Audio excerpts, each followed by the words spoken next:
दोस्तों स्टडी 91 के online platform में आप सभी का बहुत बहुत स्वागत है। दोस्तों आज आप सभी के समक्ष केमिस्ट्री यानी रसायन विज्ञान में अपने अगले लेक्चर को लेकर हाजिर हूं, जहां हम चर्चा करने वाले अपने एक नए टॉपिक को, जिसका नाम है ठोस अवस्था। ठीक है, ठोस अवस्था में हम बहुत सारे ऐसे ठोस धातुओं के बारे में पढ़ेंगे जहां से प्रश्न बहुत ज्यादा बनते हैं। तो आज मैंने एक धातु चूज किया है जिसका नाम है चांदी। चांदी से संबंधित बहुत सारे सवाल आपसे आपकी परीक्षा में पूछे जाते रहते हैं, जैसे उनके अयस्क से संबंधित हो गया, या फिर चांदी को मिश्रित करके कौन कौन सी मिश्र धातुएं तैयार की जाती हैं, जैसे दंत अमलगम वगैरह हो गए, ठीक है, सिल्वर सोल्डर्स वगैरह हो गए, ठीक है, स्टर्लिंग वगैरह हो गए। तो ये सबसे भी सवाल आते रहते हैं। ठीक है, तो आज इन्हीं सवालों पर हम चर्चा करने वाले हैं। ठीक है, और आज का लेक्चर जो हमारा ये 523 नंबर का लेक्चर है, यानी 522 तक की क्लास मैं आपको पीछे ले चुका हूं। आप चाहें तो प्लेलिस्ट में जाकर देख सकते हैं। आज के सवालों को अगर आप देखते हैं तो पूरे 15,690 सवाल आपके तैयार हो जाएंगे। ठीक है, साथ में बने रहिए, खुद ही आपको पता चल जाएगा कि सवाल आते कैसे हैं, और परीक्षा में यदि ऐसे सवाल आए तो आप उनका जवाब कैसे और क्या देंगे। ठीक है, एक चीज और, क्लास आपको पसंद आए तो एक बार हमारे पेड कोर्स को जरूर आप ज्वाइन कीजिएगा। कम से कम डेमो आप जरूर देखिएगा। डेमो कैसे देखना है, स्टडी 91 का हमारा प्ले स्टोर पे एप्लीकेशन है, ऑफिशियल नाम से स्टडी 91 ऑफिशियल, इसे आप डाउनलोड कर लीजिएगा। सारी क्लासेज हमारी इसी पे चलती है। अभी हमारा लेटेस्ट बैच लॉन्च हुआ है जिसका नाम है भारतीय राज व्यवस्था। ठीक है, बाकी कंप्लीट हिस्ट्री का बैच आ चुका है, उसे भी आप ज्वाइन कर सकते हैं। धीरे धीरे दोस्तों जीएस में एक एक विषय को मैं स्टार्ट कर रहा हूं और काफी मेहनत से एक एक क्लासेस बन रही है। ठीक है, हिंदी जो है सो है ही है। बच्चे जानते हैं कि नितिन सर की हिंदी की क्लास बहुत अच्छी है, लेकिन अगर आप जीएस पढ़ेंगे तो जीएस भी आपको बहुत अच्छे से समझ में आने वाला है। ठीक है, चलिए सवालों को स्टार्ट किया जाए। पहला सवाल ऐसे 2-3 लाइन में ऐसा लिखा हुआ है जिससे आदमी डर सा जाए। ठीक है, लेकिन बहुत आसान सवाल है, बहुत। इतना बड़ा सवाल का इतना छोटा सा उत्तर है, मैं क्या बताऊं। देखिए सवाल दे रहा है कि किन पदार्थों में असंपीड्यता, क्या दिया दोस्तों, असंपीड्यता। ठीक है, यहां संपीड्यता भी तो दे सकता था, लेकिन असंपीड्यता क्यों दे रहा है, उसके पीछे कारण भी बताता हूं। ठीक है, दूसरा शब्द दिया है दृढ़ता। ठीक है, दृढ़ता और यांत्रिक सामर्थ्य है, यानी मैकेनिकल स्ट्रेंथ। ठीक है, पाई जाती है। किसमें पाई जाती दोस्तों, ये ठोस पदार्थों की विशेषता होती। ठीक है, जितने भी ठोस पदार्थ होते हैं, देखिए हम लोगों ने, मैं इसी चीज को अपने भाषा में समझाता हूं। हम लोगों ने पढ़ा था कि ठोस के जो अणु होते हैं, अणु अत्यधिक निकट होते हैं। क्या होते हैं, अत्यधिक निकट होते हैं। यदि निकट नहीं होते तो ठोस कहां होता, जब अणु दूर दूर हो जाते तो द्रव हो जाता, अणु और दूर दूर हो जाते तो गैस हो जाता। भाई हम लोगों ने पढ़ा था ना कि ठोस में अणु बहुत पास पास होते हैं, यही कारण है कि उसकी आकृति ठोस जैसी होती। ठीक है, तो ये ठोस की खासियत होती है। तो इस जो अणु है दोस्तों ये बहुत निकट है, इसलिए इनमें एक तरह का मैकेनिकल स्ट्रेंथ भी होता है। उसका स्वरूप आप बिगाड़ नहीं सकते। जैसे कलम है, पेन है, ये ठोस है, इसका स्वरूप बिगाड़ सकते हैं। पानी तो है नहीं कि इसका स्वरूप आप बदल देंगे, अणु दूर दूर है, नहीं, अणु इसके पास पास है, इसका स्वरूप बिगड़ेगा तो पेन टूट जाएगी। या मैं कहूं, देखिए हमारे पास एक कैमरे का रिमोट है, ये क्या है, ठोस है। ठीक है, इसके अणु पास पास हैं, इसका स्वरूप नहीं बिगाड़ा जा सकता। तो इसमें मैकेनिकल स्ट्रेंथ है, इसमें दृढ़ता है, लेकिन असंपीड्यता भी है। सवाल आता है कि असंपीड्यता क्या होता है, तो असंपीड्यता का अर्थ होता है कि जब किसी पदार्थ के आयतन पर दबाव लगाने के भी उसमें कोई परिवर्तन ना हो। भाई हमने इस पे दबाव लगाया तो क्या पिचक गया, क्या कलम नहीं पिचका ना, मैंने दबाव तो लगाया, नहीं दबाव लगा रहा हूं, कितना, सलमान खान तो बन नहीं जाऊंगा, बन भी जाऊं तो भी ये कलम नहीं पिचकेगी। ठीक है, क्योंकि ठोस है। मामला समझिए, मैं क्या समझाना चाह रहा हूं, समझिए। ठीक है, लकड़ी का गुटका ले लीजिए, आप चाहे उस पर कितने भी बल का प्रयोग कर लीजिए, वो टूट जाएगा, लेकिन दोस्तों उसको आप पिचका नहीं सकते। क्यों, क्योंकि दोस्तों वो उसका आयतन जो है उस पर चाहे आप जितना भी दबाव लगा लें, उससे उस पर कोई फर्क पड़ने वाला नहीं है। ठीक है, तो ये होता है दोस्तों असंपीड्यता। संपीड्यता का अर्थ ही यही होता है। तो ये असंपीड्य इसलिए लिखा है क्योंकि यहां चेंजेस नहीं होता है। ठीक है, ये है, तो ये आप याद रखेंगे। अगला सवाल पढ़िएगा बहुत ध्यान से। अगला सवाल दे रहा है कि पदार्थ की किस अवस्था में अणु, ध्यान दीजिएगा, अणु, परमाणु या फिर आयन ये अत्यधिक पास पास होते हैं। अत्यधिक निकट दोस्तों इस किस अवस्था में होते हैं, ठोस अवस्था में होते हैं। ठीक है, परस्पर प्रबल ससंजक बल द्वारा दोस्तों ये जुड़े भी रहते हैं। ठीक है, ये भी सही है। तो दोस्तों जब पदार्थ की ठोस अवस्था होती है, जो पदार्थ की ठोस अवस्था होती है, इस ठोस अवस्था की खासियत है कि इसमें अणु, परमाणु, आयन जो होते हैं बहुत निकट होते हैं, और निकट होने के कारण इनमें एक बल पाया जाता है। वो बल कौन सा होता है, वो बल होता है, ये बहुत कठोर बल होता है, इसलिए प्रबल कहा गया। प्रबल ससंजक बल, ससंजक मतलब क्या होता है, एक ही प्रकार के अणुओं के बीच में लगने वाला बल, ठीक है। तो भाई ठोस में सभी अणु तो एक ही जैसे होंगे ना, तो उनके बीच जो बल काम करता है वही ससंजक बल है, और ये प्रबल होता है। क्यों? क्योंकि अणु बहुत नजदीक होते हैं, इसलिए यहां भी आपका उत्तर क्या हो जाएगा, ठोस अवस्था हो जाएगा। इसको आप याद रखेंगे, ठीक है। तीसरा पॉइंट पढ़िए। तीसरा सवाल आपके परीक्षा में आ सकता है कि किन पदार्थों की आकृति और आयतन दोनों निश्चित होते हैं, ठीक है। निश्चित होते हैं क्या क्या दोस्तों, दोनों निश्चित होते हैं। आकृति भी निश्चित होती है जिसे आप बदल नहीं सकते हैं, प्लस आयतन भी दोस्तों निश्चित होता है। तो आकृति आयतन कहां निश्चित होता है, यह भी खासियत है ठोस की, ठीक है। ठोस में आकृति, भाई हमने इस पे बल प्रयोग किया, क्या इसकी आकृति बदल गई? आयतन तो वैसे भी नहीं बदलने वाला है, क्या इसकी आकृति बदल गई? नहीं। तो आकृति आयतन यदि दोनों निश्चित रहता है तो ठोस की विशेषताएं होती हैं, ठीक है। देखिए हमारा चैप्टर है ठोस अवस्था, इस वजह से थोड़े सवाल हम ठोस से संबंधित कर लेते हैं। अभी चांदी से संबंधित जब मैं आपको सवाल कराऊंगा ना, आप हैरान हो जाएंगे कि सर क्या ऐसे सवाल भी परीक्षा में आ सकते हैं? बिल्कुल आ सकते हैं, क्योंकि नहीं आते तो मैं सवाल देता क्यों, मैं चैप्टर पढ़ाता क्यों, ये भी तो जरा आप सोचिए। चलिए, कह रहा ऐसे ठोस क्या कहलाते हैं जिनमें एक निश्चित ज्यामितीय आकृति पाई जाती है, ठीक है। ज्यामितीय आकृति मतलब क्या, उनका अपना एक आकार होता है, उन ऐसे ठोसों का अपना एक आकार होता है, निश्चित आकार होता है, इसीलिए दोस्तों यहां ज्यामितीय आकृति कहा गया। अब ज्यामिति, आप एक सब्जेक्ट पढ़ते हैं गणित में जिसमें आप गोले को ज्यामिति कहते हैं, त्रिभुज को ज्यामिति कहते हैं, खटभुज को ज्यामिति कहते हैं, पंचभुज, चतुर्भुज, आयत, वर्ग, यही सब तो पढ़ते हैं ज्यामिति में। तो दोस्तों यहां ज्यामिति आकृति पाई जाती है, ये मैं बात कर रहा हूं क्रिस्टलीय ठोस की। जितने भी प्रकार के क्रिस्टलीय ठोस होते हैं उनकी अपनी एक ज्यामितीय आकृति होती है, ये आप याद रखेंगे, ठीक है। तो आपके परीक्षा में जो ऑप्शन देगा वो क्या देगा दोस्तों, वो देगा क्रिस्टलीय ठोस। क्या ऑप्शन देगा दोस्तों, क्रिस्टलीय ठोस ऑप्शन देगा। क्रिस्टलीय ठोस में हमेशा क्या पाई जाती है, हमेशा ज्यामितीय आकृति पाई जाती है, ठीक है। इसमें हमेशा क्या होता है दोस्तों, ज्यामितीय आकृति पाई जाती है। ज्यामितीय, जैसे आप हीरे को देख लीजिए, हीरे को, ठीक है, आप हीरे को दोस्तों देख लीजिए, ये हीरा दोस्तों चमकता रहता है, ठीक है, हीरा, ठीक है, थोड़ा गड़बड़ बना दिया हूं हीरा, लेकिन आप हीरे को देख लीजिए, ये भी तो अपने ज्यामितीय आकृति के कारण दोस्तों जाना जाता है, ठीक है। ऐसे कर लीजिए, अब थोड़ा अच्छा हो जाएगा, ठीक है। तो ये हीरा होता है, इसका उदाहरण आप हीरा लिख सकते हैं, या फिर हीरा के अलावा दोस्तों क्वार्ट्ज वगैरह लिख लीजिए, ठीक है। क्वार्ट्ज का नाम सुना होगा, ठीक है, क्वार्ट्ज, ठीक है, क्वार्ट्ज वगैरह हो गए। या फिर नमक हो गया, नमक यानी सोडियम क्लोराइड यानी NaCl हो गया, इसका भी दोस्तों एक निश्चित आकृति होता है। कभी आप बहुत ध्यान से देखिए तो आपको लगेगा ये सभी के सभी क्रिस्टलीय ठोस के उदाहरण है। नमक को भी दोस्तों क्रिस्टल कहा जाता है, सोना भी एक तरह का क्रिस्टल होता है। तो ये सारे तथ्य दोस्तों आप याद रखेंगे, ठीक है। हीरा भी क्रिस्टल होता है, जी हाँ, सोना भी क्रिस्टल होता है, उसको भी लिख सकते हैं आप। कर ऐसे ठोस क्या कहलाते हैं जिनमें एक निश्चित ज्यामितीय आकृति नहीं होती है, ठीक है। कह रहा है जिसमें निश्चित ज्यामितीय आकृति नहीं होती उसको क्या कहेंगे, भाई ऐसे क्रिस्टलीय ठोस कह रहे थे, अब नहीं होती तो उसे अक्रिस्टलीय ठोस कह देंगे। क्या कह देंगे बताइए, मैं कितना कठिन सवाल बोल दिया। अरे आप कम से कम एक बार ऐसे सवालों को पढ़ के रखिए, ठीक है। इन्हें क्या कहते हैं, अक्रिस्टलीय ठोस।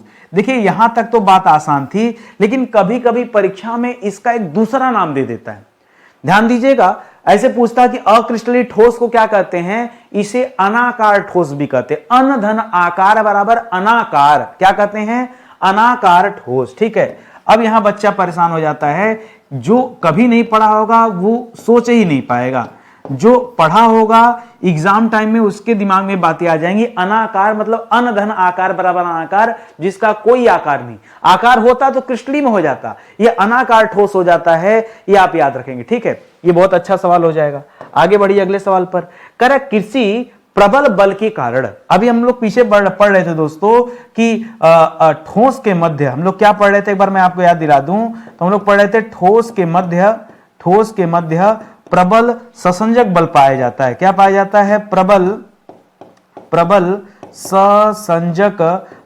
ससंजक बल जो है पाया जाता है, ऐसा हम लोग पढ़ रहे थे, क्योंकि इनके अणु बहुत निकट होते हैं। देखिए सवाल क्या दे रहा है, कह रहा है किस बल के कारण आयनिक ठोसों का क्वथनांक और गलनांक दोनों दोस्तों क्या होता है, उच्च होता है। ना तो वो जल्दी उबलते हैं, ठीक है, क्वथनांक यानी उबलना, ना तो दोस्तों जल्दी उबलते हैं यानी क्वथनांक बहुत ज्यादा होता है, और ना ही जल्दी दोस्तों गलते हैं। गलना यानी पिघलना, गलना यानी पिघलना, ठीक है। बताइए ऐसा दोस्तों किस वजह से होता है? क्वथनांक और गलनांक दोनों हाई हो जाता है दोस्तों। ऐसा होता है इसी प्रबल ससंजक बल के कारण या प्रबल स्थिर वैद्युत बल के कारण, ठीक है। इसका एक और उत्तर आप लिख सकते हैं, स्थिर वैद्युत बल, ठीक है। लिखेगा इन अणुओं के बीच में प्रबल स्थिर वैद्युत बल दोस्तों, वैद्युत बल पाया जाता है, प्रबल स्थिर वैद्युत बल, ठीक है। प्रबल स्थिर वैद्युत बल दोस्तों पाया जाता है। इस वजह से दोस्तों क्या होता है, इनके अणु पास पास होते हैं और वही इन्हें दृढ़ता प्रदान करते हैं, वही इन्हें मजबूती प्रदान करते हैं, वही इन्हें आकृति प्रदान करते हैं, और साथ ही साथ क्वथनांक और गलनांक को भी हाई रखते हैं, ठीक है। अणु इतने नजदीक होते हैं कि उनके क्वथनांक और गलनांक भी बहुत उच्च होते हैं, यह आप याद रखेंगे। आयनिक ठोसों की बात हो रही है तो यह भी आप याद रखेंगे। कोई दिक्कत आपको यहां तक नहीं ना? आगे बढ़िए। करा किन ठोस पदार्थों के बंध जो होते हैं दिशात्मक होते हैं? ध्यान दीजिएगा यहां पर क्या दिया दोस्तों, करा वे कौन से ठोस पदार्थ होते हैं जिसके बंध जो होते हैं, बंध देखिए अणुओं के बीच में एक बंध काम करता है, जो बंध यानी बंधन, बंध यानी बल, ठीक है। बल यानी आप जानते हैं कि इन अणुओं के बीच में प्रबल ससंजक बल, ठीक है। इन अणुओं के बीच में प्रबल ससंजक बल दोस्तों पाया जाता है, ये दोस्तों आप जानते हैं। अब समस्या की बात यह है कि किन ठोस पदार्थों के बंध जो होते हैं वो दिशात्मक होते हैं, तो इन्हीं की खासियत होती है। ऐसे में आप एक बंध भी पढ़े होंगे जिन्हें सहसंयोजक बंध आप पढ़े थे, ठीक है। तो जितने भी सहसंयोजक बंध होते हैं वे दिशात्मक होते हैं, ये आप याद रखेंगे, ठीक है। यह कैसे होते हैं दोस्तों? यह दिशात्मक होते हैं। जितने भी सहसंयोजक बंध होते हैं सब के सब क्या होते हैं? दिशात्मक होते हैं। जैसे आपसे एग्जाम में जैसे भी तो पूछ सकते हैं, जैसे हीरा हो गया, सिलिकॉन कार्बाइड हो गया, ठीक है। लिखिएगा जैसे भी पूछ सकता है परीक्षा में, तो जैसे में याद रखेंगे हीरा इसी का एग्जाम्पल है, या फिर सिलिकॉन कार्बाइड हो गया, ठीक है। सिलिकॉन कार्बाइड, ठीक है। सिलिकॉन कार्बाइड, ये शायद आपने नाम ना सुना सिलिकॉन कार्बाइड का। और कुछ दोस्तों वो अर्धचालक हो गए, ठीक है। कुछ अर्धचालक, ठीक है, अर्धचालक, ये भी दोस्तों इसके उदाहरण हो सकते हैं। तो इनके बीच में एक प्रकार का सहसंयोजक बंध पाया जाता है और यह बंध दिशात्मक होते हैं, ये बात दोस्तों आप याद रखेंगे, ठीक है। अरे दिमाग उस पे चल रहा है यार, ये अर्धचालक को क्या बोलते हैं? बड़ा अच्छा सा नाम है, देखो बहुत वो शब्द प्रयोग किया जाता है, इंग्लिश में है टर्म, बड़ा अच्छा सा एकदम दिमाग में आ रहा है। कभी कभी कोई बात ऐसे फंस जाती है, बार बार देखो मुझे ट्रांसजेंडर याद आ रहा है, मुझे पता है वो अलग मीनिंग, कुछ ऐसा ही मीनिंग है उसका, ट्रांसजेंडर तो अलग हो गया। क्या बोलते हैं बताओ अर्धचालक के? कमेंट करो, भी याद आ जाएगा, दिमाग पे जोर डालूंगा तो याद आ जाएगा। अर्धचालक, ठीक है। अर्धचालकों के बंध भी जो होते हैं वो भी दोस्तों दिशात्मक होते हैं। इस तरह के सवाल भी आप याद रखेंगे, ठीक है। आगे बढ़िए अगले सवाल पर। करा कौन से ठोस पदार्थ उच्च अवाष्पशील, ध्यान दीजिएगा, एक तो उच्च है, दूसरा अवाष्पशील ठोस है।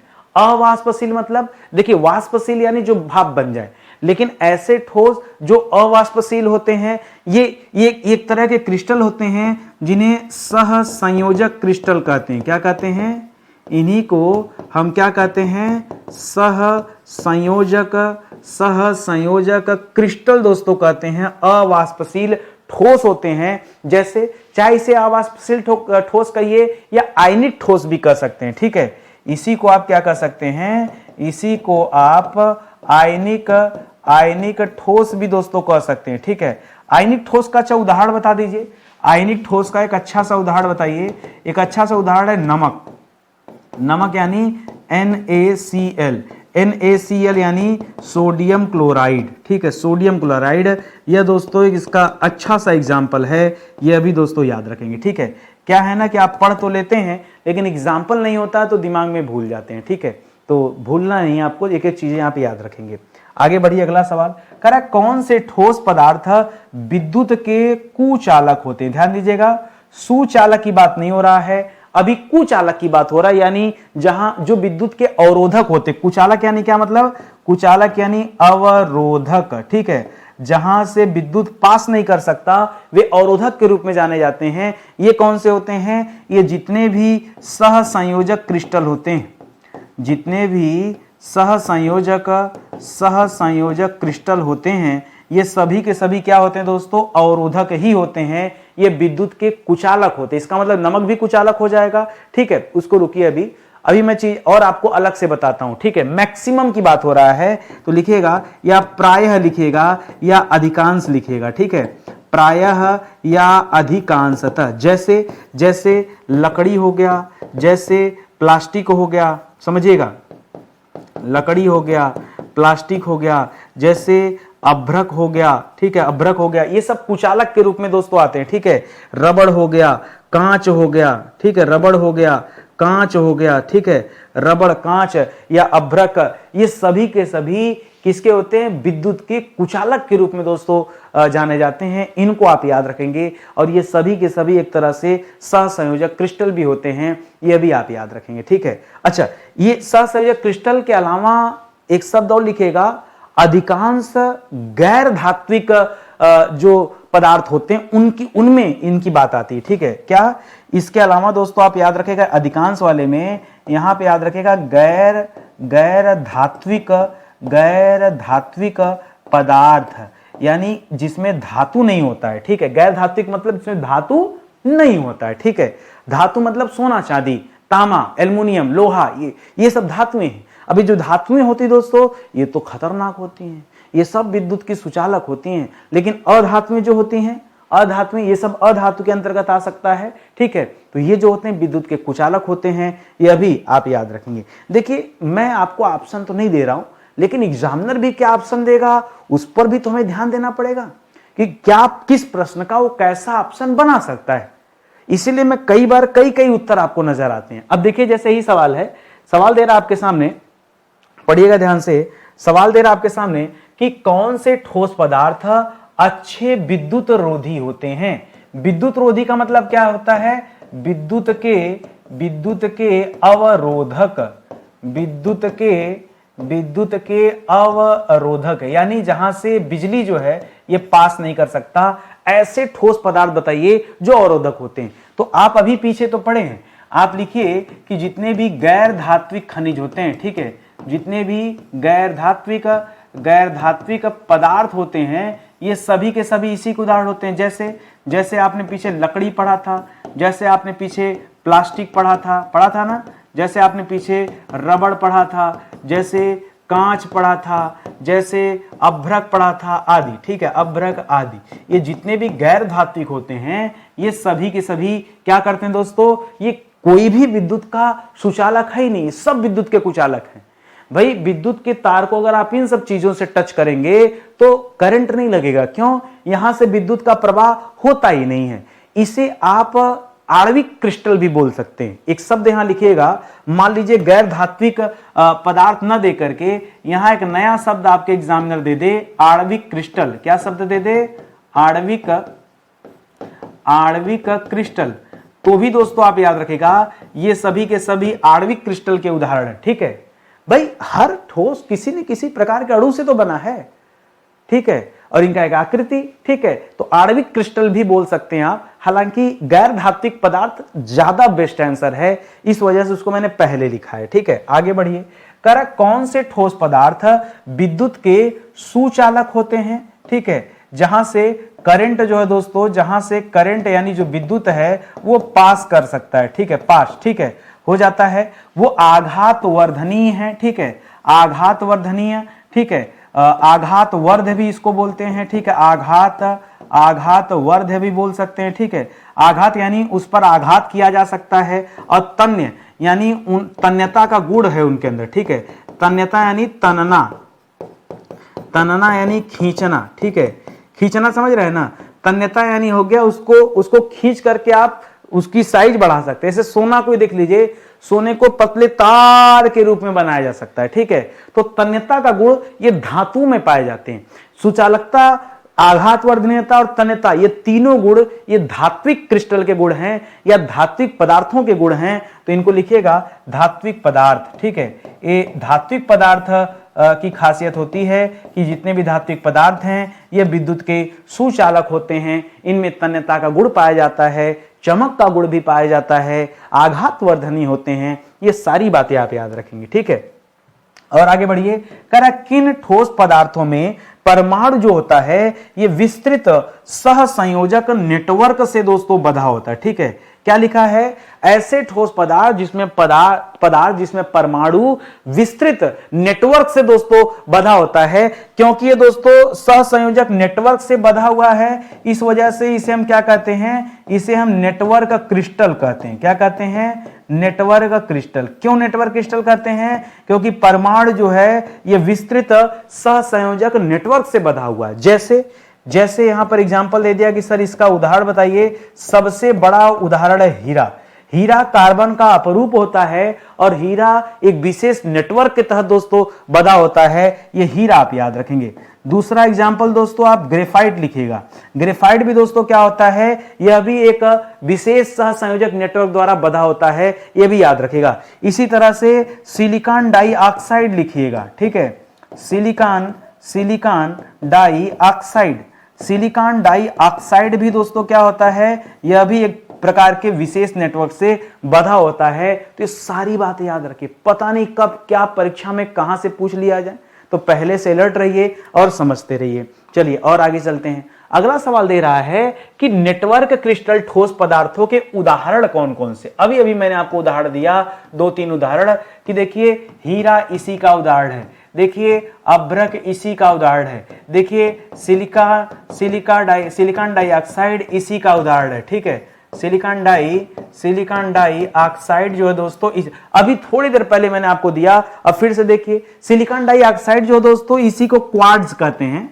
सिलिकॉन डाइऑक्साइड इसी को हम क्या कहते हैं, क्वार्ट्ज कहते हैं, तो घबराइएगा मत। ठीक है, तो ये एक तरह के नेटवर्क क्रिस्टल ठोस के उदाहरण है। देखिए क्रिस्टल ठोस का उदाहरण नेटवर्क क्रिस्टल ठोस है। ठीक है, ये भी याद रखिए। तो उसी को एक विशेष ज्यामितीय आकृति होने के कारण ये नेटवर्क में बंधे होते हैं, याद रखेंगे।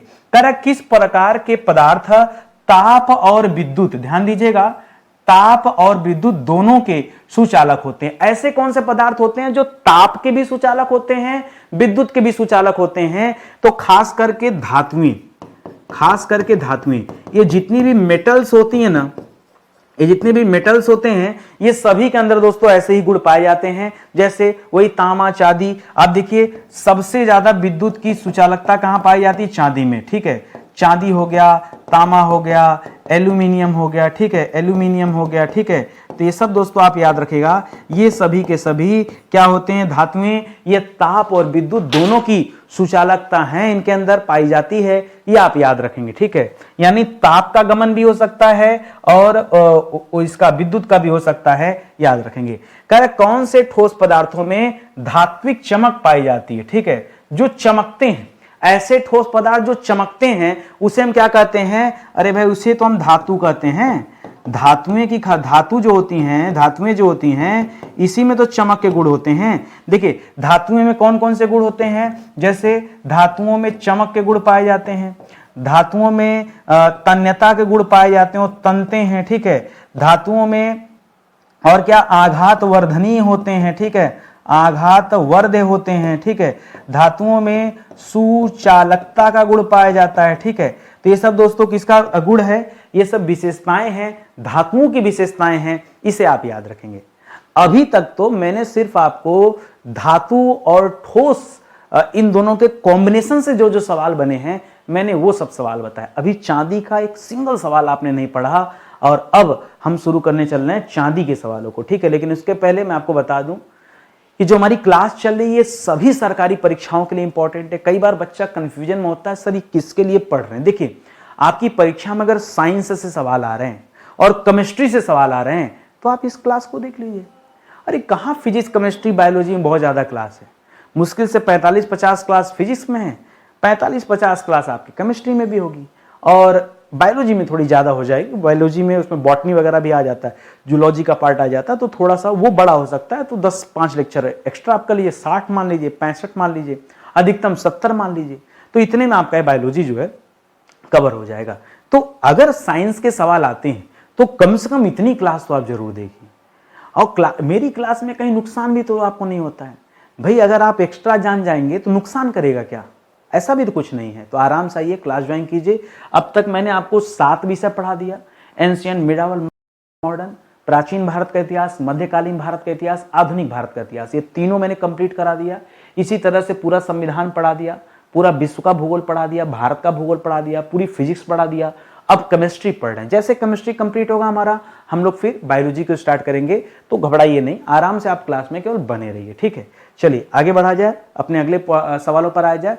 अगला सवाल क्या दे रहा है, कह रहा धातुएं प्रकृति में किस रूप में पाई जाती हैं। वैसे ज्यादातर तो दोस्तों ऐसे हम पढ़ते हैं कि जो धातुएं होती हैं मुक्त और संयुक्त दोनों रूपों में पाई जाती हैं, लेकिन अधिकांशतः जो धातुएं होती हैं ये सभी की सभी किस रूप में पाई जाती है दोस्तों, तो ज्यादातर ये संयुक्त अवस्था में पाई जाती है, मुक्त अवस्था में बहुत कम मिलती है, ठीक है। फिर भी दोस्तों आप लिख लीजिए, ठीक है, फिर भी आप लिख लीजिए संयुक्त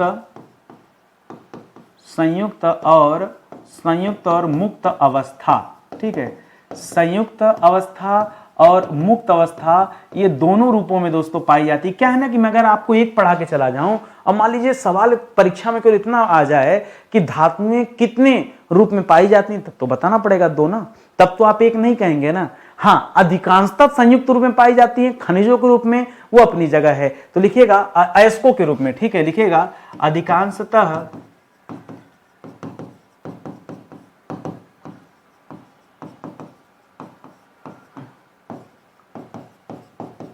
अयस्कों के रूप में पाई जाती हैं, ये आप याद रखेंगे, ठीक है। अब बाकी जो मुक्त अवस्था लिखा वो अभिक्रिया के फलस्वरूप दोस्तों पाई जाती हैं, तो उसमें ये आप याद रख सकते हैं। करा अयस्क से शुद्ध धातु प्राप्त करने की विधि क्या है, वो मेथड बताइए जिससे हम शुद्ध धातु प्राप्त कर सकते हैं अयस्क से, ठीक है।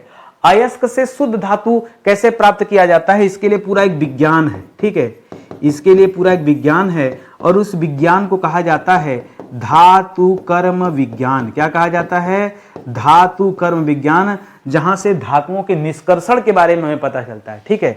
यहां इस धातु कर्म विज्ञान में क्या बताया गया है, धातु का निष्कर्षण कैसे किया जाए, निष्कर्षण कैसे किया जाए, कैसे अयस्कों से धातुएं प्राप्त की जाएं वो, ठीक है। और सबसे जो पॉपुलर मेथड है, ठीक है, सबसे जो पॉपुलर मेथड है, सबसे जो प्रसिद्ध विधि है वो विधि है प्रगलन की विधि। कौन सी विधि, एक विधि है जिसका नाम है प्रगलन। प्रगलन का मतलब होता है धातुओं को गलाना। प्रगलन का अर्थ क्या है दोस्तों, प्रधन गलन, ठीक है, धातुओं को गलाना। हाई टेम्परेचर पे दोस्तों जब धातुएं गला दी जाती हैं, अशुद्धियां दूर हो जाती हैं, शुद्ध धातु हमारे पास आ जाती है। आप देखते होंगे सोने वगैरह को गला दिया जाता है, जिसे हम लोग कहते हैं टंच करना, ठीक है, गलाना यानी टंच करना। तो जितनी भी धातुएं होती हैं उनको गला करके शुद्ध रूप इनका प्राप्त किया जा सकता है, ये आप याद रखें, इसी को प्रगलन कहा जाता है। तो प्रगलन एक छोटा सा मेथड, ऐसे बहुत सारे मेथड हैं धातुओं के निष्कर्षण के लिए, बहुत सारे मेथड हैं, ये आप याद रखेंगे, ठीक है। अब आगे बढ़ते हैं। करा अर्जेंटाइन, अर्जेंटाइन का नाम आप कभी सुने भी नहीं होंगे, अर्जेंटाइन नहीं अर्जेंटाइट। क्या है, अर्जेंट, मेरे मुंह से अर्जेंटाइन निकलेगा तो कंफ्यूज मत होइएगा, आप अर्जेंटाइट ही याद रखेंगे, क्योंकि मैं कई बार मेरे मुंह से अर्जेंटाइन निकल चुका है, ठीक है। तो मैं अपनी गलती स्वीकारता हूं, इसलिए पहले आपको बता दे रहा हूं, कंफ्यूजन में नहीं होना है, टाइम नहीं होता है, टाइट ही होता है, ठीक है, निकल जाए तो माफ कीजिएगा।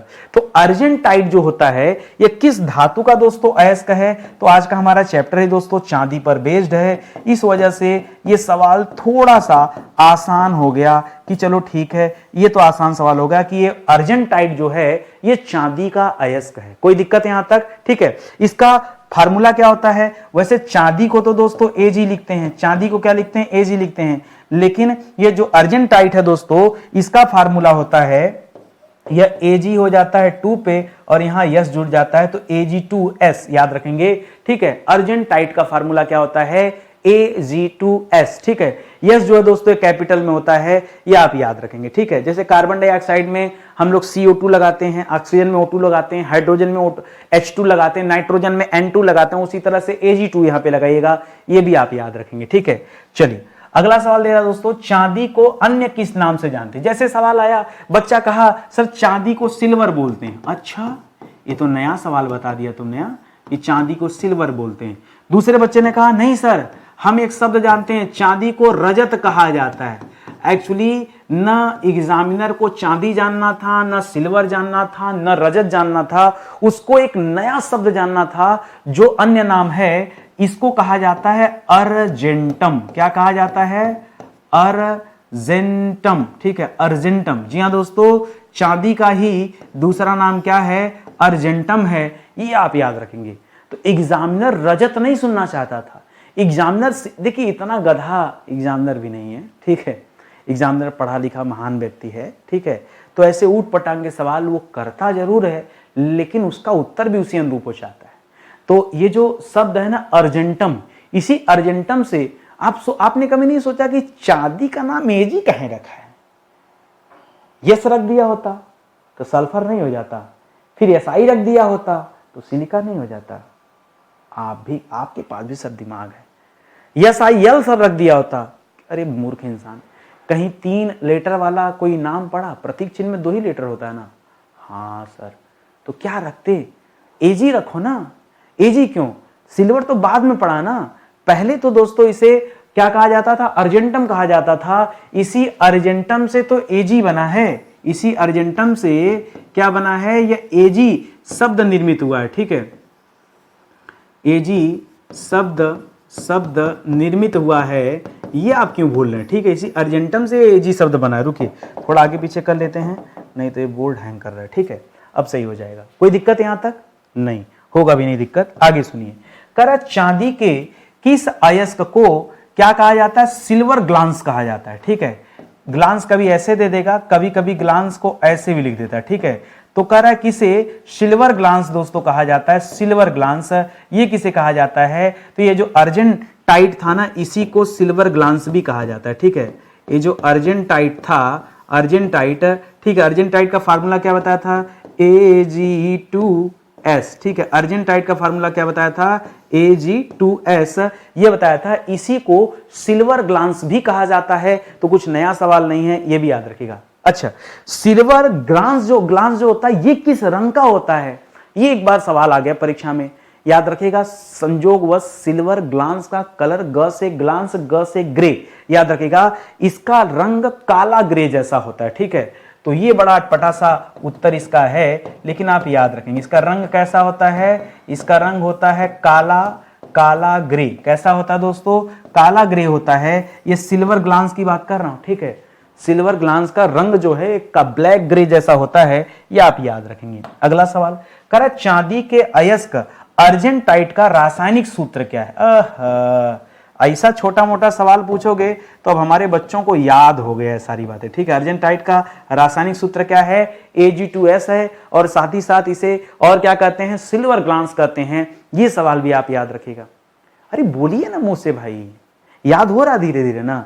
सवाल पढ़िए, ये इस तरह से अगर आप स्टडी कर रहे हैं तो बहुत बढ़िया स्टडी आपकी चल रही है, ठीक है। चलिए, एक सवाल परीक्षा में आता है हार्न सिल्वर, ठीक है। हार्न सिल्वर ये किस धातु का अयस्क है? सर मैं इसका उत्तर कुछ दूसरा जरूर देता, लेकिन सिल्वर शब्द लगा है तो लग रहा है कि चांदी का ही ये अयस्क है, ठीक है। किस धातु का अयस्क है दोस्तों? तो याद रखिएगा, यह भी चांदी का ही अयस्क है। यानी पुनः आपका उत्तर क्या हो गया? सिल्वर हो गया। चांदी का एक और अयस्क, अभी हमने शुरू में चांदी का एक अयस्क पढ़ा था अर्जेंटाइट, सब नोट करते जाइए, ठीक है। अर्जेंटाइट पढ़ा था। अब दूसरा हम लोग पढ़ लिए हार्न सिल्वर, ठीक है। दूसरा हमने क्या पढ़ा? हार्न सिल्वर, ठीक है। हार्न सिल्वर, और अर्जेंटाइट के लिए ही सिल्वर ग्लांस शब्द हमने पढ़ा था, ठीक है। क्या पढ़ा था? सिल्वर ग्लांस शब्द पढ़ा था। ये अब दूसरा पढ़ लिए, ठीक है। कोई दिक्कत? ठीक है, कोई दिक्कत नहीं। चलिए और आगे बढ़ते हैं। अगला सवाल कह रहा है कि हार्न सिल्वर का रासायनिक नाम क्या है? इसके पहले आप मुझे बताइए, ये जो सिल्वर ग्लांस था, ठीक है, ये जो सिल्वर ग्लांस था या ये जो अर्जेंटाइट था, ठीक है, अर्जेंटाइट था, अर्जेंटाइट, ठीक है, अर्जेंटाइट था। इसका फार्मूला क्या था? सर इसका तो आसान था, Ag2S था। अरे तो इसका भी आसान है। नाम केवल हार्न सिल्वर है, आसान है, एजी से ही स्टार्ट होगा। इसका नाम है AgCl। क्या नाम है? AgCl।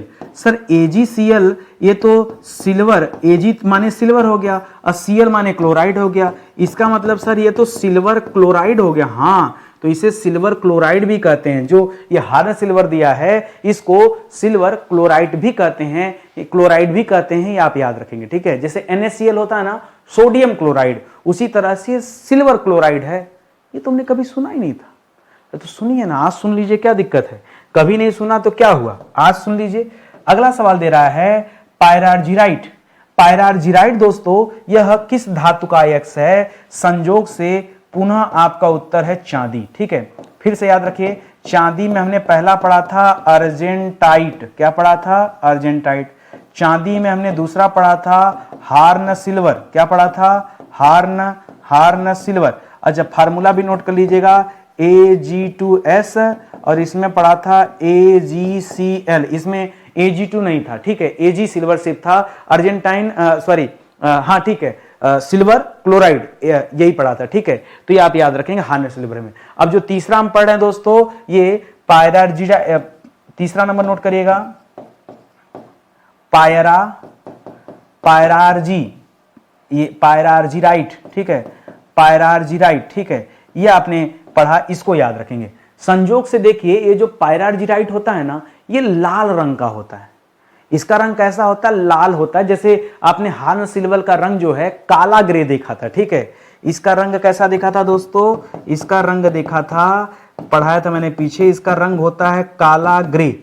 उसी तरह से पायरार्जिराइट जो है दोस्तों, इसका रंग कैसा होता है? तो इसका रंग होता है लाल, रूबी लाल, ठीक है। लाल में भी कैसा? लाल में रूबी को देखा होगा आपने, रूबी लाल, ठीक है। जैसे रूबी, मणि, नीलम देखा है ना, सुना होगा, नहीं तो देख लीजिए गूगल करके। एकदम गाढ़ा खूनी लाल, रूबी लाल, खूनी लाल के जैसा, जैसा हमारा खून का रंग लाल है वैसा लाल होता है, याद रखेंगे। सवाल दे रहा है कि चांदी के किस अयस्क को रूबी सिल्वर कहा जाता है, ठीक है, रूबी सिल्वर। अब ध्यान दीजिएगा, यहां से मैंने जितना पढ़ा है सुनिएगा। मैंने आपसे पीछे बताया अर्जेंटाइट, और अर्जेंटाइट का ही दूसरा नाम मैंने बताया सिल्वर ग्लांस। क्या बताया? सिल्वर ग्लांस, ठीक है, बताया ना, सिल्वर ग्लांस। तो एक तो ये वाला याद रखेंगे। दूसरा हमने आपको बताया था हार्न सिल्वर। क्या बताया था? Horn silver. और इसे क्या बताया? इसे बताया सिल्वर क्लोराइड। क्या बताया? इसके लिए एक दूसरा शब्द बताया सिल्वर क्लोराइड, ठीक है। अब जो तीसरा सवाल दे रहा है, कह रहा चांदी के किस अयस्क को रूबी सिल्वर करते हैं? जो अभी आपने पायरार्जिराइट पढ़ा, उसी को रूबी सिल्वर कहा जाता है। तो दो को कहा जाता है। एक तो जो परीक्षा में आपसे देगा पायरार्जिराइट, ठीक है, पायरार्जिराइट जो शब्द देगा ये रूबी सिल्वर होता है। और एक और लिखेगा प्राउस्टाइड, ठीक है, ध्यान दीजिएगा, प्राउ छोटा ऊ, फिर स्टाइड, ठीक है, प्राउस्टाइड, ठीक है, प्राउस्टाइड, ठीक है। तो इसे आप याद रखेंगे। ये दो ऐसे होते हैं जिनका रंग रूबी लाल होता है, खूनी लाल होता है। ये रंग के हिसाब से बता रहा हूं, ठीक है। इनका रंग कैसा होता है? खूनी लाल होता है। लिख लीजिएगा, खूनी लाल रंग का, ठीक है, खूनी लाल रंग के ये सिल्वर होते हैं। ये आप याद रखेंगे। नाम सिल्वर है लेकिन मामला चेंज है। आगे कह रहा है कॉपर सिल्वर ग्लांस, ठीक है। केवल अगर सिल्वर ग्लांस लिख दिया होता तो हम क्या समझ जाते हैं? मान लीजिए केवल सिल्वर ग्लांस शब्द दे देता, तब हम क्या मानते? सिल्वर ग्लांस अर्जेंटाइट को ही तो कहा जाता है, ठीक है, अर्जेंटाइट को तो ही सिल्वर ग्लांस कहा जाता है। लेकिन यहां कॉपर सिल्वर ग्लांस दे रहा है। कह रहा ये किस धातु का अयस्क है? पुनः दोस्तों याद रखेगा, चांदी का अयस्क है। लेकिन एक चीज और याद रखेगा, चांदी और कॉपर दिया ना, कॉपर यानी तांबा, दोनों का अयस्क है, ठीक है। लिखेगा चांदी तांबा, चांदी और तांबा दोनों का अयस्क, ठीक है, ये दोनों का अयस्क है, या इससे दोनों प्राप्त होते हैं, इसलिए दोनों का अयस्क हो गया। भाई इसके नाम में तो कॉपर भी लगा है, कॉपर सिल्वर ग्लांस। एक ऐसा अयस्क है जिसमें तांबा और तांबा यानी कॉपर और सिल्वर यानी चांदी दोनों मिक्स होती है, इस वजह से इसको ऐसा माना जाता है। ये आप याद रखेंगे, ठीक है। अगला सवाल देखिए, अगला सवाल दे रहा है कि स्टेफनाइट। स्टेफनाइट दोस्तों ये किस धातु का अयस्क है? फिर से याद रखेंगे, स्टेफनाइट जो दोस्तों यह भी चांदी का ही अयस्क है। सर ये तो हमने कभी सुना ही नहीं, आज सुनिए, यह भी चांदी का है और इसमें चांदी के साथ साथ एंटीमनी भी पाई जाती है। लिखिएगा, चांदी के साथ साथ क्या मिलती है दोस्तों इसमें? एंटीमनी, ठीक है, एंटीमनी भी मिलती है, ठीक है। इसकी खासियत है, ये पूछ लेता है सवाल कि बताइए चांदी के किस अयस्क के साथ एंटीमनी भी मिलती है, तो क्या बताएंगे? स्टेफाइट का नाम याद रखेंगे, स्टेफनाइट का नाम याद रखेंगे। स्टेफनाइट, स्टेफनाइट, स्टेफनाइट, स्टेफनाइट बार बार बोलेंगे, याद हो जाएगा, कठिन नहीं है, बस आराम से थोड़ा सा दिमाग पे जोर डालना है और समझना है, फिर ऑटोमेटिक सारी चीजें जो है समझ में आने लगेंगी, याद भी हो जाएगा। करा चांदी की प्रमुख मिश्र धातुएं कौन कौन सी हैं जिसमें चांदी को मिश्रित करके दोस्तों बनाया जाता है, जिससे सिल्वर सोल्डर्स, ठीक है। जैसे इसमें नंबर 1 पर क्या लिख सकते हैं? नंबर 1 पर लिख सकते हैं सिल्वर सोल्डर, सिल्वर सोल्डर, ठीक है। तो याद रखेगा, धातु जोड़ने के लिए, धातुओं को ऐसे लिखेगा, खाली जोड़ने के लिए लिखे, किसी चीज को जोड़ने के लिए सोल्डर का इस्तेमाल किया जाता है, सिल्वर सोल्डर का, ठीक है। दूसरा लिखेगा दोस्तों दंत अमलगम, दंत अमलगम। अब तो इसका प्रयोग बहुत कम हो गया। पुराने जमाने में जब लोगों के दांत टूट जाते थे, लोग सोने और चांदी के दांत लगवाते थे, याद है? हाँ सर, हमारे नाना हमारे बाबा लोग लगवाए थे, ऐसा याद आ रहा होगा ना, कहीं ना कहीं तो देखा होगा, नानी दादी पुराने जमाने में। अब लोग नहीं लगाते हैं, अब तो कल्चर आ गया। अब पहले के लोग यार पैसा था उनके पास, सोना चांदी का दांत लगवा लेते थे, अब पैसा ही नहीं लोगों के पास, तो अब दांत का कलर सेम लगवाते हैं, ठीक है। तो उसी जैसा दांत लग जाएगा, पता नहीं चलेगा, ठीक है। तो वो जो दांत जब चांदी वाला दांत लगता था ना, बस उसी को दंत अमलगम कहा जाता था। अंतर ये होता था कि दंत अमलगम में पारा यानी मरकरी का यूज बहुत ज्यादा किया जाता था, तो उसमें मुख्य चांदी के साथ मरकरी भी बताऊंगा कैसे कैसे बनता है, तो ये आप याद रखेंगे, ठीक है। इसके अलावा और जैसे स्टर्लिंग चांदी, बच्चे को पता ही नहीं सर स्टर्लिंग चांदी क्या होता है। चांदी के साथ जब कॉपर को मिला देंगे तो स्टर्लिंग चांदी बन जाता है, ठीक है। स्टर्लिंग चांदी, ठीक है। ये सब दोस्तों क्या है, यही तो हम पढ़ रहे हैं कि चांदी की कौन कौन सी मिश्र धातुएं हैं। मिश्र मतलब चांदी के साथ और धातुओं को मिलाकर कुछ नया बना दिया गया, समझ रहे हैं, ये हो जाता है। तो आइए एक एक सवाल और देखते हैं। करा सिल्वर सोल्डर्स जो बना था, ये इसमें कौन सी धातु का मिश्रण करते हैं, ठीक है। देखिए एक बात तो तय है कि चांदी तो पक्का रहती है, चांदी रहती है, इसका मतलब Ag यहां पे लिखेंगे, ठीक है। अब ये जो सिल्वर सोल्डर होता है, इसमें चांदी के साथ और क्या मिलाने वाले हैं, तो चांदी के साथ दोस्तों इसमें मिल जाता है कॉपर। कॉपर का मतलब क्या हो जाता है दोस्तों? तांबा, ठीक है। तो चांदी तांबा, केवल इतना ही नहीं, जस्ते का भी इसमें मिश्रण किया जाता है। जस्ता को लिखते हैं Zn, ठीक है। इन तीन चीजों को मिला करके क्या करते हैं, हम बनाते हैं सिल्वर सोल्डर, और कभी कभी याद रखेगा अतिरिक्त मिश्रण, ठीक है, अतिरिक्त विशेषता हेतु, ठीक है, कुछ ज्यादा विशेषता चाहिए तो नए प्रयोग के अनुसार, ठीक है, इसमें दो चीजें और मिला दी गई। क्या मिला दी गई? कुछ लोग दोस्तों इसमें कैडमियम भी मिला दिए। क्या मिला दिए? कैडमियम, ठीक है, कैडमियम को Cd लिखा जाता है। और और कई लोग दोस्तों इसमें टीन मिला दिए, टीन को Sn लिखा जाता है, ठीक है। तो याद रखिएगा सिल्वर सोल्डर वैसे तो मुख्यतः तीन ही चीज होता है, चांदी तांबा जस्ता, लेकिन कुछ और लोगों ने इसमें क्या कर दिया, कैडमियम और टिन भी मिला के रखा है। टीन हमको लग रहा मैंने गलत लिख दिया, छोटी की मात्रा रहेगी, बाकी सब सही है, ठीक है। तो ये टीन मिला दिया, ये विशेष रूप में दोस्तों किया गया था, इसे याद रखेंगे। इसी तरह जो दंत अमलगम है दोस्तों, ये दंत अमलगम में चांदी है उसको साइड में रखिए। चलिए पहले लिख लीजिए, चांदी और कॉपर, दो चीजों को पहले लिख लीजिएगा, क्योंकि इन्हीं चांदी और कॉपर से लिखिएगा चांदी, इसमें बहुत सारी धातुएं होती हैं, चांदी प्लस तांबा, ठीक है, चांदी प्लस तांबा, यानी इधर हो गया Ag प्लस Cu। संयोग से देखिए AgCu जो होता है ना, इसी को स्टर्लिंग कहा जाता है। इसी को क्या कहा जाता है? इसी को स्टर्लिंग चांदी कहा जाता है। कभी भी आपसे पूछ ले कि स्टर्लिंग चांदी किसका मिश्रण होता है, तो सिर्फ चांदी में जब आप तांबा मिला देंगे तब स्टर्लिंग चांदी बन जाता है। ये वाला शब्द आप याद रखेंगे, परीक्षा में कई बार पूछा जाता है।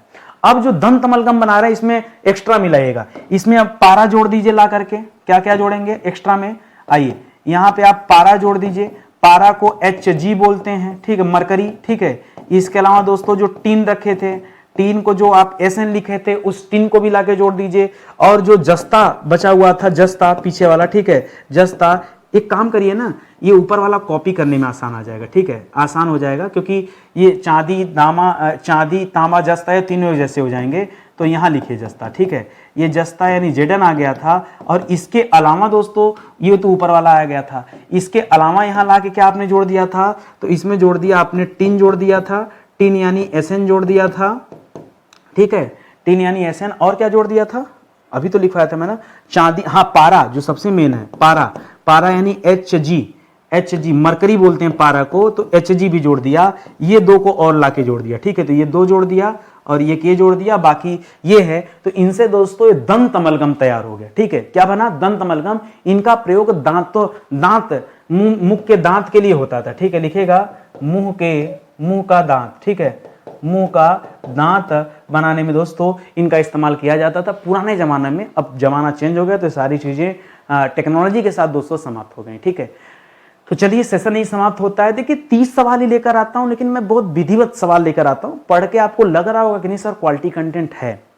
फ्री में इतनी बेहतर क्लास और इतने सिस्टमेटिक तरीके से पूरे यूट्यूब पर आज तक किसी ने नहीं पढ़ाया, क्योंकि हर ये काम करने के लिए बड़ा पेशेंस चाहिए, बहुत पेशेंस। क्योंकि जब मैं पढ़ाता हूं क्लास चलती नहीं है, जब वीडियो चलता नहीं है टीचर बहक जाता है, यार नहीं पढ़ाएंगे। मैं उस तरह का इंसान नहीं हूं। आज सालों से मेरे साथ ऐसा ही हो रहा है, सालों से ऐसा ही हो रहा है, वीडियो चल ही नहीं रहा है, मैं पढ़ाते जा रहा हूं, पढ़ाते। मुझे पता है 3-4 साल बाद जब मैं अपने 1000वें शो पर होऊंगा, कि आज हमारी 1000वीं क्लास है, आज 523 पढ़े ना, जब हमारी 1000वीं क्लास रहेगी तब बच्चे जागना शुरू करेंगे। अरे यूट्यूब पर एक मास्टर साहब है नितिन सर, उन्होंने पूरा पढ़ाया, वहां से जाके देखते हैं, बड़ा फायदा करेगा। तब उनको होश आएगा। कोई बात नहीं, मुझे पता है यार एक बच्चे को क्या चाहिए, मुझे वो पता है। बच्चे को चाहिए कोई टाइम पास ना करे, अच्छा कंटेंट दे दे, बढ़िया सवाल दे दे, जो परीक्षा में पूछे जाते हो, बस उनको इतना ही चाहिए, और वो मैं दे रहा हूं। तो आज नहीं कल इस क्लास को वायरल होने से कोई रोक नहीं सकता है। अब मेरे साथ शुरू से, जब से मैंने यूट्यूब चैनल बनाया तब से मेरे साथ ऐसा हो रहा है, जब मैं पढ़ाता हूं तब 50 चलता है, 100 चलता है, सब्सक्राइबर मिलियन में है, प्ले केवल 100, 150, 200, 500 होता है, यही प्ले होता है। लेकिन धीरे धीरे धीरे धीरे फिर उसका रफ्तार बढ़ता जाता है, और वो हमारे सब्सक्राइबर जो मिलियन में है ना, वो मिलियन छोड़िए, वो मिलियन से भी आगे निकल जाता है। मेरे कई सारे ऐसे वीडियोज हैं जो जिसको करोड़ों लोगों ने देखा है। मिलियन तो 10 लाख को बोलते हैं, करोड़ों लोगों ने देखा है भाई, करोड़ों, 1 करोड़ से भी ज्यादा, 1.5 करोड़, 2 करोड़ के पास वो पहुंचने वाले हैं। इतने ज्यादा वायरल वीडियोज हैं, ठीक है, और चैनल पे हैं, अभी भी चलते हैं वायरल, ठीक है। तो फिर जो भी है सो है। आप एक काम कीजिए, मेरा कहना मानिए, एक बार आप डेमो देख लीजिए। मैं परचेज करने के लिए आपको नहीं बुला रहा हूं, बैच परचेज करने के लिए नहीं बुला, मैं सिर्फ डेमो देखने के लिए बुला रहा हूं। स्टडी 91 ऑफिशियल प्ले स्टोर से एप्लीकेशन डाउनलोड कर लीजिए और डेमो देख लीजिए एक बार आकर। भारतीय राज्य व्यवस्था की क्लास अभी नई लॉन्च हुई है, और मॉडर्न हिस्ट्री की क्लास अभी नया लॉन्च हुआ है। मॉडर्न क्या, पूरा कंप्लीट हिस्ट्री का क्लास लॉन्च हुआ है, बहुत जबरदस्त। इस बैच को अगर आपने पढ़ लिया ना, भारत का कोई भी एग्जाम दीजिए, छोटा एग्जाम, बड़ा एग्जाम, आंसर राइटिंग, दोबारा आपको इस विषय को पढ़ने की जरूरत नहीं होगी, इतना विधिवत एक क्लास चल रहा है, ठीक है। आप एक मौका दीजिए, पढ़िए, बस यही आपसे निवेदन है। कोई दिक्कत है तो हमारा हेल्पलाइन नंबर है, कॉल करके संपर्क कर सकते हैं, ठीक है। चलिए मिलते हैं अगले लेक्चर में, तब तक के लिए बहुत बहुत धन्यवाद आप सभी का। जय हिंद, जय Bharat, thank you so much.